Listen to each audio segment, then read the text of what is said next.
Welcome back. इस video में हम बड़ी डिटेल से डिस्कस करने जा रहे हैं कि स्मूथिंग होती क्या है और ये क्यों ज़रूरी होती है और स्मूथिंग को हम किस तरीके से हासिल कर सकते हैं ट्यून बूम हार्मनी में। तो मैं आपको आइडिया देने के लिए मैं पेंसिल टूल सेलेक्ट किया हुआ है, इसका मैं ब्रश स्ट्रोक थोड़ा सा बढ़ा देता हूँ। यहाँ से मैं कुछ लाइन ड्रॉ करता हूँ। जब भी आप ब्रश टूल से या पेंसिल टूल से फ्री हैंड कोई भी ड्राइंग बनाएंगे या लाइन बनाएंगे तो उसमें बहुत ज़्यादा पॉइंट्स ऐड हो जाते हैं। पॉइंट्स को देखने के लिए यहाँ पे कंट्रोल एडिटर में जब सेलेक्ट करूँगा, देखिए ये बहुत ज़्यादा पॉइंट्स हैं और जितने ज़्यादा पॉइंट्स होंगे, ये वेक्टर कंटोर्स हैं या पॉइंट्स हैं, तो उतनी ज़्यादा कंप्यूटिंग पावर भी इस्तेमाल होती है और हमारी उतनी एडिटिंग मुश्किल होती है। तो ये हम पॉइंट्स किस तरह कम कर सकते हैं? इन पॉइंट्स को कम करना, लाइन को स्ट्रेट करना, ताकि जब हम ड्राइंग करते हैं फ्री हैंड तो हमारी हाथ थोड़े से मूव कर रहे होते हैं, हम बिल्कुल परफेक्ट जिस तरह नोटबुक के ऊपर बनाते हैं उस तरह तो बना नहीं सकते यहाँ पे। इवन दो कि हमारे पास देखने वाली स्क्रीन हो, उसके ऊपर हम देख के ड्रॉ करें, फिर भी कुछ ना कुछ चीज़ें रह जाती हैं। तो इस वीडियो में हम ये देखने जा रहे हैं कि ट्यून बूम हार्मनी में स्मूथिंग हासिल करने के 3 तरीके हो सकते हैं। एक बिफोर ड्राइंग के लाइन लगाने से पहले आपने कोई ऐसी सेटिंग की है प्रोग्राम के अंदर जिससे आप स्मूथिंग हासिल कर सकते हैं, और 2 तरीके हैं लाइन लगाने के बाद।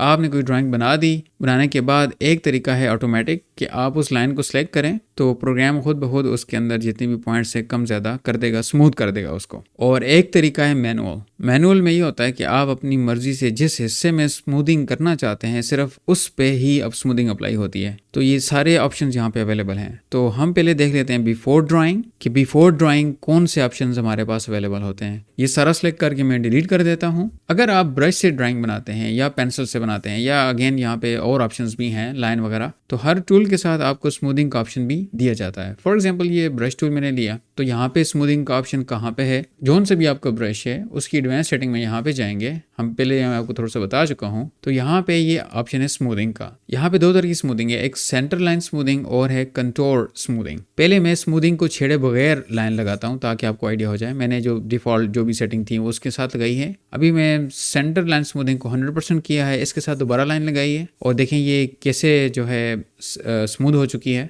और फिर इसको मैं 0 पे रखता हूँ और इसको मैं 100% करता हूँ। अभी मैं लाइन लगाता हूँ एक, तो यहाँ पे स्मूथिंग अप्लाई हुई है लेकिन हमें नज़र नहीं आ रही इस तरह बज़ाहिर जिस तरह पहले नज़र आई थी। तो अभी इन सारों को मैं सिलेक्ट करके देख लेता हूँ कि कहाँ कहाँ पे क्या क्या फ़र्क पड़ा है। मैंने तीनों को सिलेक्ट किया। देखें ये नॉर्मल है, जहाँ पे नॉर्मल स्मूथिंग है यहाँ पे कितने ज़्यादा पॉइंट्स हैं। और जब हमने सेंटर लाइन स्मूथिंग ज़्यादा की है तो लाइन हमारे कंट्रोल से बाहर हो गई थी। जिस तरह हमने लगाया था लाइन उस तरह नहीं लगी, लेकिन यहाँ पे पॉइंट्स बहुत कम है। और जो दूसरा ऑप्शन था ये कंटोर स्मूथिंग, यहाँ पे लाइन जिस तरह हम लगा रहे थे उस तरह तो लगी है लेकिन अगेन यहाँ पे पॉइंट्स बहुत ज़्यादा हैं। तो आप ड्राइंग बनाने से पहले ब्रश के अंदर ये सेटिंग कर सकते हैं। फिर आपके माइंड में एक सवाल होना चाहिए, परफेक्ट सेटिंग कौन सी है? दुनिया में कोई भी परफेक्ट सेटिंग नहीं होती किसी भी चीज़ की। तो आप अपने हालात के मुताबिक, अपनी सिचुएशन के मुताबिक अपने लिए परफेक्ट डिसाइड कर रहे होते हैं कि इस वक्त आपको किस किस्म की चीज़ें चाहिए। तो जनरली यही रिकमेंड किया जाता है कि आप ब्रश टूल लेते हैं तो आप एक हद तक तो स्मूथिंग करें, लेकिन एक हद से जब बढ़ जाएंगे आप स्मूथिंग में तो आप जहाँ पे लाइन लगा रहे होंगे तो लाइन आपके काबू में नहीं होगी। आप यहाँ पे लगा रहे हैं, लाइन कहीं और चली जाएगी। तो ये एक हद से बढ़ जाए तो ये मसले मसाइल होते हैं। यहाँ पे कुछ हद तक तो स्मूथिंग होनी चाहिए यहाँ पे, लेकिन एक हद से ज़्यादा स्मूथिंग यहाँ पे नहीं होनी चाहिए, बिकॉज हम स्मूथिंग बाद में जाके भी कर सकते हैं। तो ये एक ऑप्शन अवेलेबल है यहाँ पे ब्रश की सेटिंग में। और इसी तरह अगर मैं पेंसिल की बात करूँ, पेंसिल को सिलेक्ट करूँ तो इसकी स्मूथिंग यहाँ पे मुझे यहाँ पे बिल्कुल सामने दी हुई है, तो इसको मैं कम ज़्यादा कर सकता हूँ। मैं एक नॉर्मल स्मूथिंग के साथ एक लाइन लगाता हूँ, मैं इसका साइज थोड़ा कम कर लेता हूँ और दबा के थोड़ा सा कम कर दिया, और नॉर्मल स्मूथिंग के साथ मैंने एक लाइन लगाई है और अभी मैं स्मूथिंग 100% करके एक और लाइन लगा रहा हूँ। देखिए मेरी लाइन मेरे काबू में नहीं है, जहाँ पे मैं लाइन लगा रहा हूँ वहाँ पे लाइन लग नहीं रही है, ये खुद ब खुद ही चेंज हो रही है। तो स्मूथिंग बढ़ाने से ये इश्यूज आते हैं फिर यहाँ पे। तो कंट्रोल एडिटर से मैं अगर दोनों लाइनें सेलेक्ट करूँ यहाँ पे, तो यहाँ पे देखें कितने ज़्यादा पॉइंट्स उसने बनाए हैं। जहाँ पे स्मूथिंग कम थी और बाद में जो स्मूथिंग 100% थी, लाइन मेरे काबू में नहीं थी, लेकिन यहाँ पे पॉइंट्स बहुत कम है। तो ये सेटिंग हमारी पेंसिल में भी है कि आप पेंसिल से ड्राइंग करने से पहले ही ऐसी सेटिंग कर लेते हैं जहाँ पे स्मूथिंग आपके कंट्रोल में होती है। फिर वही वाली बात कि रिकमेंडेड सेटिंग क्या है कि आप एक हद तक तो स्मूथिंग करें लेकिन बहुत हद से बढ़ ना जाए, अदरवाइज आप जो भी लाइन लगाएंगे वो आपसे काबू नहीं होगी। तो ये तो अभी हमने डिस्कस कर लिया कि ड्राइंग बनाने से पहले स्मूथिंग की सेटिंग कहाँ पे होती है। व्हाट इफ़ कि मैंने ड्राइंग बना ली, कैरेक्टर बना लिया और बिल्कुल एग्जैक्ट उस तरह मैंने जिस तरह ट्रेस करना था उस तरह ट्रेस कर दिया या खुद ड्रॉ कर दिया, और उसमें फिर क्या होता है बहुत ज़्यादा पॉइंट्स बनते हैं। उसके बाद मैं स्मूथिंग कैसे अप्लाई करूँगा उसके ऊपर, तो इस ऑप्शन को भी देख लेते हैं। मैं कंट्रोल ए करके सबको डिलीट कर देता हूँ। ये मैंने डिलीट कर दिया। अभी मैं ब्रश टूल से कुछ लाने लगाता हूँ, राइट, और फिर पेंसिल टूल से कुछ लाने लगाता हूँ। यहाँ पे मेक श्योर करें कि पेंसिल और पेन टूल की स्मूथिंग एक हद तक है बहुत ज़्यादा नहीं है। अभी कंट्रोल एडिटर को सिलेक्ट करके मैं इन सारों को सिलेक्ट कर लेता हूँ। देखें यहाँ पे बहुत ज़्यादा पॉइंट्स हैं। अभी हम दूसरा तरीका सीखने जा रहे हैं कि लाइनें लगाने के बाद ऑटोमेटिक तरीका क्या है कि प्रोग्राम खुद ब खुद इन पॉइंट्स को अपनी मर्जी के मुताबिक कम कर दे। तो ये ऑप्शन कहाँ पे अवेलेबल होता है? ये ऑप्शन यहाँ पे अवेलेबल है। देखें ये लिखा हुआ है स्मूथिंग। आप जैसे ही अप्लाई करेंगे जो कुछ भी सिलेक्ट किया हुआ है वो स्मूथ होना शुरू हो जाएगा। आप करते जाएंगे ये स्मूथ हो रहा है, करते जाएंगे दबाते जाएंगे ये स्मूथ हो रहा है। आपकी लाइन ऑफ कोर्स चेंज हो रही है लेकिन ये स्मूथ हो रहा है। एक तो ये ऑटोमेटिक स्मूथिंग है, इस पे आपका बस नहीं है कि कौन सा हिस्सा कैसे स्मूथ हो रहा है, बस ये हो रहा है। ये ऑप्शन तकरीबन आपको हर जगह मिलेगा कि आप कंट्रोल एडिटर में भी ये मौजूद है। यहाँ पे आपने सेलेक्ट ऑप्शन चूज किया, यहाँ पे भी ये देखिए यहाँ पे अवेलेबल है। सेम फंक्शन है दोनों का, ये यहाँ पे भी है। और ये ऊपर अगर जाएंगे आप ड्राइंग में, यहाँ पे अगर आप जाएंगे ऑप्टिमाइज में तो यहाँ पे भी ये ऑप्शन मौजूद है। ये तीनों जगह पे ऑप्शन है और इसका काम एक ही है कि एक ही तरीके से ये काम करता है। आप दबाते जाएंगे दबाते जाएंगे दबाते जाएंगे, ये चीज़ें स्मूथ होना शुरू हो जाएंगी। पॉइंट्स कम होते होते होते इस तरह बिल्कुल आपकी ड्राइंग बिल्कुल बिगड़ जाएगी। ये ऑटोमेटिक तरीका है स्मूथिंग अप्लाई करने का जब आप ड्राइंग या लाइन बना चुके हैं। अभी हम डिस्कस करने जा रहे हैं हमारा तीसरा और आखिरी स्मूथिंग का ऑप्शन, जो कि मैनुअल होता है। आप पहले लाइंस लगाते हैं और फिर अपनी मर्जी के मुताबिक उनको स्मूथ करते हैं। तो इसके लिए मैं पहले लाइन लगाता हूँ। लाइन लगाने से पहले मैं ब्रश की स्मूथिंग को कम कर देता हूँ और पेंसिल की स्मूथिंग को बिल्कुल कम कर देता हूँ ताकि ये हमारी कॉन्सेप्ट बहुत ज़्यादा क्लियर हो जाए। मैं सेटिंग में जाता हूँ और इन स्मूथिंग को पकड़ के मैं बिल्कुल कम कर देता हूँ। इन दोनों स्मूथिंग को मैंने 0 कर दिया और अभी पेंसिल की सेटिंग में जाता हूँ दोबारा और यहाँ पे भी मैं इसको 0 कर देता हूँ और ब्रश टूल को सिलेक्ट करके मैं यहाँ पे कुछ लाइनें लगाता हूँ। स्मूथिंग बिल्कुल 0 हुई पड़ी है और पेंसिल टूल को भी सिलेक्ट करके मैं कुछ लाइनें यहाँ पे लगा देता हूँ। मैनुअल स्मूथिंग अप्लाई करने के लिए आपको कुछ भी सिलेक्ट करने की जरूरत नहीं है। आप यहाँ पे जाएंगे कंट्रोल एडिटर में, ये एक सब टूल होता है यहाँ पे, इसका नाम होता है स्मूथ एडिटर। इसको सिलेक्ट करेंगे तो इसको जैसे ही सिलेक्ट करेंगे हमारी स्क्रीन के ऊपर जो कुछ भी ड्राइंग मौजूद है जो इस लेयर एक्टिव लेयर के ऊपर है वो सारी की सारी सिलेक्ट हो जाएगी। तो इसके 3 मोड्स हैं यहाँ पे। पहला मोड है ब्रश वाला, जो कि ज़्यादा कॉमनली हम यही इस्तेमाल कर रहे होते हैं। ये बिल्कुल एक ब्रश की तरह है कि आप ब्रश फेरेंगे, जिस जगह पे ब्रश लेके जाएंगे जो ब्रश के नीचे आएगा वो सारे का सारा स्मूथ हो जाएगा। देखिए मैंने जैसे ही ब्रश हटाया तो ये लाइनें कुछ स्मूथ हो चुकी हैं। मजीद करना है आप मजीद दोबारा इसको लेके जाएं और इस तरह करते रहें तो ये लाइनें ये पॉइंट्स कम से कम होते जाएंगे। दोबारा करें फिर करें, एक हद आएगी कि उसके बाद ये स्मूथ होना ख़त्म हो जाएगा। इस तरह की स्मूथिंग में क्या होता है कि आपकी लाइनें जहाँ पे आपने लगाई थी वहीं पे रहती हैं तकरीबन। दूसरा मोड है हमारे पास मर्की मोड। मर्की मोड में क्या होता है कि आप एक रेक्टेंगल लगाते हैं, रेक्टेंगल के अंदर जितनी भी ड्राइंग्स आती हैं वो सारी की सारी स्मूथ हो जाती हैं। दोबारा करना है दोबारा ट्रायंगल लगाएं, फिर इस तरह करते रहें, ये स्मूथ होता जाएगा। ये मजीद अभी नहीं हो रहा, जितनी होनी थी इसने स्मूथिंग कर ली है। मैं कंट्रोल जी कर देता हूँ।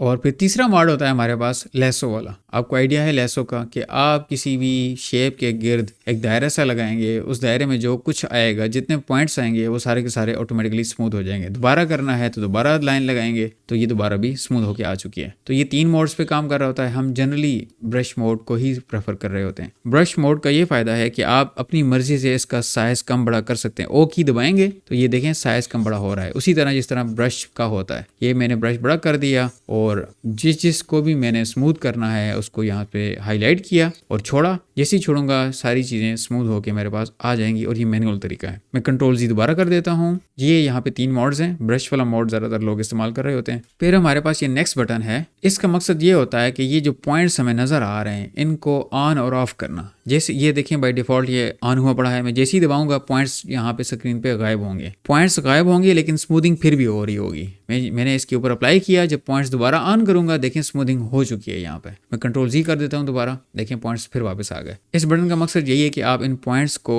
विजिबल और इनविजिबल कर सकते हैं। हम इनविजिबल इसलिए करते हैं, बाज़ औक़ात आप इतनी इंट्रिकेट और इतनी डिटेल से ड्राइंग कर रहे होते हैं या रिफाइनमेंट चाहते हैं और बाज़ औक़ात ये पॉइंट्स आपको दिखने में रुकावट पैदा करते हैं। अगर आपने बहुत जूम इन किया हुआ है तो आपके पास ये एक ऑप्शन है, आप इन्हें टॉगल कर सकते हैं, ऑन और ऑफ कर सकते हैं। फिर हमारे पास ये 2 ऑप्शन है, ये मिनिमम है और ये मैक्सिमम है। ये आप अगर टैबलेट ड्राइंग यूज़ कर रहे हैं, टैबलेट वाला पेन यूज़ कर रहे हैं तो उसको कितना दबाएंगे, जितना ज़्यादा दबाएंगे तो उतनी ज़्यादा स्मूथिंग अप्लाई होगी। हल्का दबाएंगे तो हल्की स्मूथिंग अप्लाई होगी। और अगर आपके पास माउस है तो माउस से ये बिल्कुल एक जैसी स्मूथिंग होगी, चाहे ये वैल्यू जितनी कम ज़्यादा हो। तो मैं हल्का सा दबाता हूँ, देखें मेरी स्मूथिंग कुछ और तरह की होती है। अगर मैं ज़ोर से दबा के करता हूँ तो मेरी स्मूथिंग कुछ और तरह की होगी। जितना ज़्यादा प्रेशर डालूंगा उतनी ज़्यादा स्मूथिंग होगी। लेकिन ये उस वक्त अवेलेबल है जब आप ड्राइंग टैबलेट वगैरह यूज़ कर रहे होंगे, तब ये ऑप्शन काम करेगा। मैं दोबारा कंट्रोल जी कर देता हूँ। फिर हमारे पास ये आता है कि मेरे पास स्मूथनेस कितनी ज़्यादा हो क्या है। यहाँ पे आप 100 तक वैल्यू दे सकते हैं, 20 इसकी नॉर्मल रेंज है, 0 इसकी बिल्कुल कम से कम स्मूथिंग करेगा, और अगर मैं 100 पे ले जाऊँ तो मेरी स्मूथिंग बहुत ज़्यादा हो जाएगी। फॉर एग्जाम्पल मैं आर्जी तौर पर कंट्रोल दबा के सेलेक्ट टूल लेता हूँ और कंट्रोल C और कंट्रोल V करता हूँ। मैंने इस लाइन को डुप्लीकेट कर दिया और इसको मैं उठा के थोड़ी देर इधर रख लेता हूँ। तो अभी मैं 20 सेटिंग के साथ यहाँ पे स्मूथिंग अप्लाई करता हूँ। तो इस वक्त देखें कि कितनी ज़्यादा स्मूथिंग हुई है, और इस वैल्यू को अभी मैं कर देता हूँ 100 करके मैंने बाहर क्लिक किया, और अभी इस जैसी दूसरी लाइन के ऊपर मैं सेम प्रेशर लगा के स्मूथिंग अप्लाई कर रहा हूँ, और जैसे ही मैं छोड़ूंगा देखें कितने ज़्यादा पॉइंट्स कम हो गए हैं यहाँ पे। तो ये स्मूथिंग की स्ट्रेंथ डिसाइड करता है कि आप कितनी स्मूथिंग करना चाह रहे हैं। और फिर हमारे पास आखिरी ऑप्शन यहाँ पे रह जाता है कलर। ये जो आपको कलर नज़र आ रहे हैं डॉट्स के, ये येलो हैं बिकॉज यहाँ पे येलो सेलेक्ट हुआ पड़ा है। अगर आप इनके कलर चेंज करना चाहते हैं, लेट्स से ये पिंक कर दिया मैंने, ओके कर दिया, तो ये सारे डॉट्स अभी क्या हो गए, पिंक हो गए। तो ये ऑप्शन क्यों दिया हुआ है? ये इसलिए दिया हुआ है कि आपका बैकग्राउंड लेट्स से किसी येलो कलर का है, तो आपको येलो पॉइंट्स उस वक्त नजर नहीं आएंगे, आपको पता नहीं चल रहा होगा स्मूथिंग हो रही है नहीं हो रही। अगर लाइन का कलर येलो है